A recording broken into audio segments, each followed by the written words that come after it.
오늘 말씀은 이제 선지자 갓의 지시를 받고 다윗이 아라우나의 타작 마당에서 여호와께 번제와 화목제를 드리면서 이스라엘에 내었던 온역 재앙이 그치게 된 사건이 기록된 말씀입니다. 이 온역 재앙이 얼마나 무서운 재앙이었던가 보니까 이 온역으로 죽은 백성이 7만 명이 되었다라고 기록하고 있습니다. 이 7만 명이 죽었다고 하는 이 사건은 사실은 이 간단한 문제가 아니죠. 이스라엘의 사회에 엄청난 재앙으로 다가왔을 사건이었습니다. 그 당시에 이 온역으로 죽었으니까 사람들은 이 전염병을 피하기 위해서 죽어가는 사람을 그냥 수수방관 볼 수밖에 없었을 것입니다. 그러니까 길에든지 또 집 안에든지 죽은 사람이 이 시체 썩는 냄새로 또 때로는 이 온역을 없애기 위해서 집을 태운다든지 집을 무너뜨린다든지 그런 아비규환과 같은 사건들이 막 여기저기에서 생겼을 것입니다. 그 상황 속에서 이 이스라엘 전체 사회에는 아마 죽음의 공포라고 하는 그 두려움이 사로잡혀 있었을 것입니다.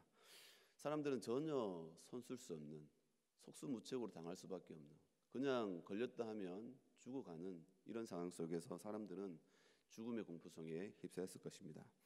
그런데 이 온역 재앙 7만 명이나 죽게 된 이 사건은 누구 때문에 일어났게 됐습니까? 바로 다윗이라고 하는 다윗 한 사람의 잘못된 선택 때문에 이 온역 재앙이 내렸던 것입니다. 다윗의 이 잘못된 결정 한 번이 7만 명이나 죽게 되는 또 하나님의 형벌을 받게 되는 아주 큰 재앙으로 다가왔던 것입니다. 다윗은 이를 참아보지 못해서 죄책감에 쌓여서 하나님 앞에 기도하게 되죠. 17절 말씀해 보니까 다윗이 백성을 치는 천사를 보고 곧 여호와께 아뢰어 이르되 나는 범죄하였고 악을 행하였거니와 이 약물이는 무엇을 행하였나이까 청하건대 주의 손으로 나와 내 아버지의 집을 치소서 하니라. 지금 오늘 이 17절 말씀을 보니까 다윗이 하나님께 진심 어린 기도를 드리게 되는 것을 보게 됩니다. 다윗의 진심 어린 기도, 이 기도가 하나님 앞에 드려지니까 하나님께서 다윗에게 화해의 방편을 이제 제시하게 되는데 여기에 우리의 은혜가 주어진다라는 것을 보게 됩니다. 진실한 기도. 하나님 앞에 자신의 마음을 쏟아놓는 기도. 그 기도가 한 줄기 소망으로 바뀌어서 하나님 앞에 나아갈 수 있는 길이 열려지게 되는 거죠. 하나님 앞에 진심을 다한 기도. 그냥 정신없이 막 그냥 질러대는 기도가 아니라 하나님 앞에서 정말 자신의 목숨까지도 하나님 이 백성들이 무엇이 잘못되었습니까? 자기 잘못 아닙니까? 하고 하나님 앞에 진심을 다해서 자신의 솔직한 기도를 하나님 앞에 올려드리는 거였어요. 여기서 하나님께서 감동을 받으셨죠. 그래서 기도는 하나님의 은혜를 받는 방편이라는 사실을 또 한 번 발견하게 됩니다. 오늘 말씀이 그 화해의 방편이죠. 하나님께서 우리에게 제시하시는 구원의 길, 화해의 방편이 주어지는 말씀입니다. 18절 보니까 이 날에 갓이 다윗에게 이르러 그에게 아뢰되 올라가서 여부스 사람 아라우나의 타작 마당에서 여호와를 위하여 제단을 쌓으소서 하매 다윗은 온역으로 죽어가는 백성들을 보면서 손 하나 쓸 수 없는 자신의 무력함을 발견하게 되었습니다. 이 다윗의 인구조사가 어떤 의미가 있죠? 자신의 세력을 다시 한번 점검해 보려고 하는 인간적인 방편이었죠. 그래서 자신의 권력, 자신의 세력이 어느 정도 될까? 그래서 하나님을 의지하기보다 자신의 인간적인 방편을 쫓아서 어떤 선택해 보려고 했던 그런 인간적인 얄팍한 술수였죠. 그런데 이 온역을 당하면서 다윗은 철저하게 자신의 무력함을 깨닫게 됩니다. 오히려 자기 자신도 그 온역에 걸릴까 봐 두려워하는 그런 마음도 있었겠죠. 그러니까 손 하나 까딱할 수 없는 그냥 이 온역 때문에 죽어 나가는 모습을 보면서 자기 자신도 아무것도 할 수 없는 정말로 그냥 단 하나의 인간이라고 하는 그 모습을 철저하게 발견하였던 것입니다. 그러니까 하나님 앞에 엎드릴 수밖에 없는 거죠. 하나님께서 건져주시지 아니하시면 다 죽습니다. 그것을 철저히 깨달았던 겁니다. 자신의 무력함, 아무것도 아니라고 하는 존재, 자기가 왕이라고 되어 있지만 사실 왕도 죽어가는 그 온역 하나 앞에서 그 죽어가는 사람 하나 살리지도 못하는 거죠. 철저하게 자신의 연약함을 뼈저리게 느끼는 겁니다. 그래서 하나님 앞에 나아가서 하나님 앞에 엎드리게 되는 거죠. 하나님 앞에 그 겸손한 마음을 가지고 하나님, 나는 아무것도 할 수 없어요 하고 엎드리는 거죠. 그랬더니 하나님께서 그 참여하는 마음을 보시는 겁니다. 그 낮아진 마음을 보시는 거예요. 철저히 하나님을 의지하는 그 중심을 하나님께서 보시는 거죠. 우리도 상한 심령이 있습니다. 상한 심령. 하나님 앞에 기도할 힘이 없어서 하나님 앞에서 그냥 그 속에 목구멍까지, 이까지 하나님 앞에 그 갈급한 심령이 이까지 차고 넘치는데 이 나가지 못하는 거예요. 하나님 앞에서 마치 신음하듯이 하나님 앞에서 찰퍼덕 엎드려져 가지고 기도하고 싶은데 기도의 말이 안 나오는 거예요.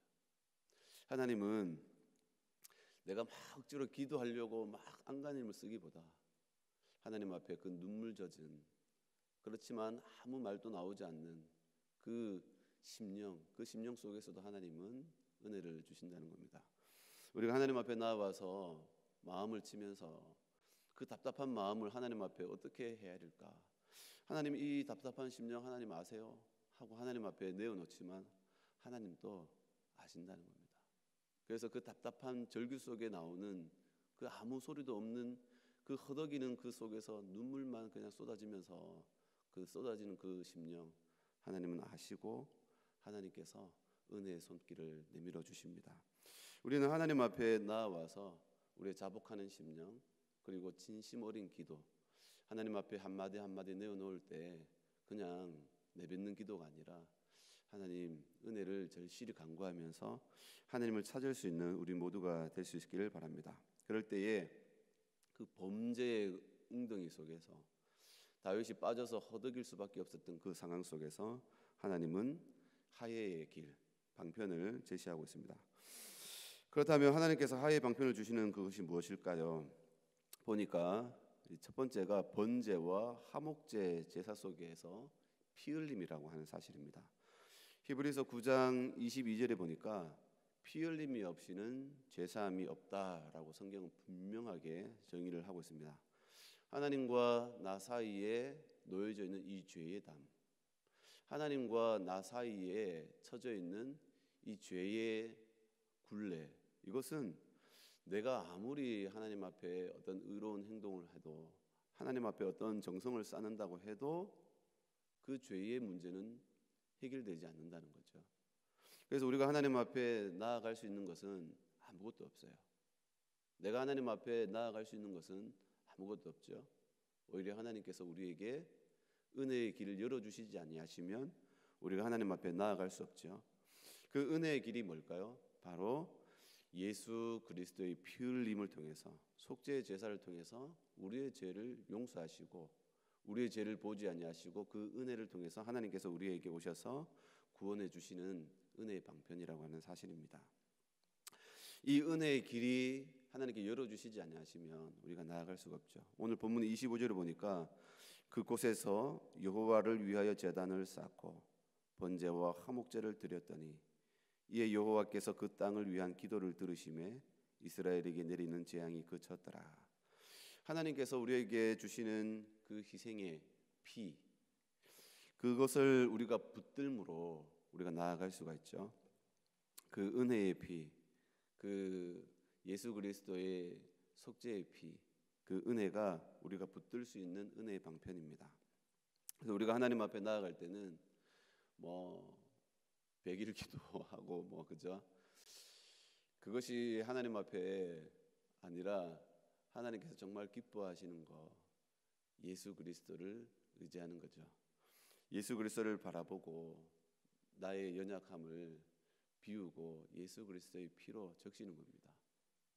그래서 우리의 잘난 것, 이것을 드러내는 것이 아니라 예수 그리스도를 바라보고 그 예수님의 피로 다시 일어나는 거예요. 회복하는 거예요. 그래서 우리는 끊임없이 그 예수의 피 앞에서 우리는 자꾸 주저앉아야 됩니다. 왜냐하면 자꾸 우리 속에는 예수님을 의지하기보다 자신의 힘과 노력과 능력을 자꾸 의지하려고 하는 속성들이 있습니다. 그래서 어떻게 보면은 하나님 앞에 이렇게 막 맞으면서 점점 막 최악의 구석까지 몰렸을 때, 그때 어쩌면 우리는 입술을 벌려서 하나님의 은혜가 없이는 살 수가 없습니다. 예수님의 그 은혜가 없이는 살 수가 없습니다 라고 예수님의 그 보혈 앞에 우리는 자복하면서 그 은혜의 길을 열어주시지 않으시면 나는 하나님 앞에 나아갈 수 없다는 사실을 철저하게 깨닫고 고백할 때가 오는 것 같아요. 그때가 언제겠습니까? 바닥에 완전히 철퍼덕 내려앉았을 때, 그때에 예수님께서 흘리신 그 보혈의 은혜가 보여주는 거고, 그때 그 복음이 깨달아지면서 그때 그 바닥에서 그 복음을 고백하면서 그 복음으로 다시 일어나는 거죠. 그 은혜를 깨닫게 되면 그때부터는 우리가 하나님 앞에 나아갈 때 예수 그리스도를 붙들고 나아가는 겁니다. 여전히 나는 죄를 짓고, 여전히 나는 하나님 앞에 실수하고, 여전히 계속 부족한 자충우돌 그냥 계속 하나님 앞에 막 뒹굴면서 죄와 싸우면서 뒹굴면서 나자빠지지만, 그러나 나의 나된 것은 예수 그리스도의 은혜로 됩니다라고 하는 그 고백 때문에 그 고백을 붙들고 다시 일어나는 거죠. 그것이 우리의 힘이 되고 능력이라는 사실을 오늘 본문은 우리에게 알려줍니다. 속죄의 길, 하나님 앞에 나아갈 수 있는 길은 예수 그리스도의 보혈의 피밖에 없다는 사실을 우리는 굳게 믿고 그 믿음을 굳게 지켜야 됩니다. 예수님도 얘기하시죠. 내가 곧 길이요 진리요 생명이니 나로 말미암지 않고는 아버지께로 올 자가 없느니라. 그럼 우리는 이 복음을 굳게 붙들고 이 구원의 확신 속에서 우리 마음을 지킬 수 있는, 이 은혜의 방편을 굳게 붙잡을 수 있는 우리 모두가 될 수 있기를 바랍니다. 두 번째 허의 방편이 보니까 하나님의 말씀으로부터 온다는 거죠. 18절에 보니까 다윗이 18절이 어디죠? 18절에 보니까 이날에 가시 다윗에게 이르러 그에게 아뢰되 올라가서 여부수 사람 아라우나의 타작 마당에서 여호와를 위하여 제단을 쌓으소서 하매, 이날에 가시 다윗에게 이르러 그에게 아뢰되라고 나오죠. 보니까 선지자 가시 다윗에게 나옵니다. 나와서 하나님의 말씀을 전하면서 보도하죠.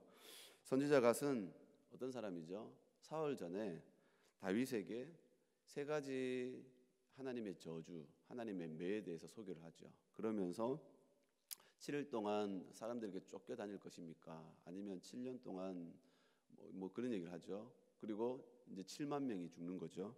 그 세 가지 중에 어떤 징계를 받을 것이냐라고 말했던 그 선지자입니다. 그런데 이제는 그가 다시 와서 어떻게 얘기하죠? 찾아와서 하나님의 말씀을 대언하죠.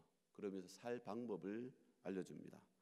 우리가 이것을 통해서 알게 되는 것은 하나님의 말씀은 죄인을 죽이는 심판의 말씀이 되기도 하고, 그리고 때로는 죄인을 살리는 생명의 말씀이 된다는 겁니다.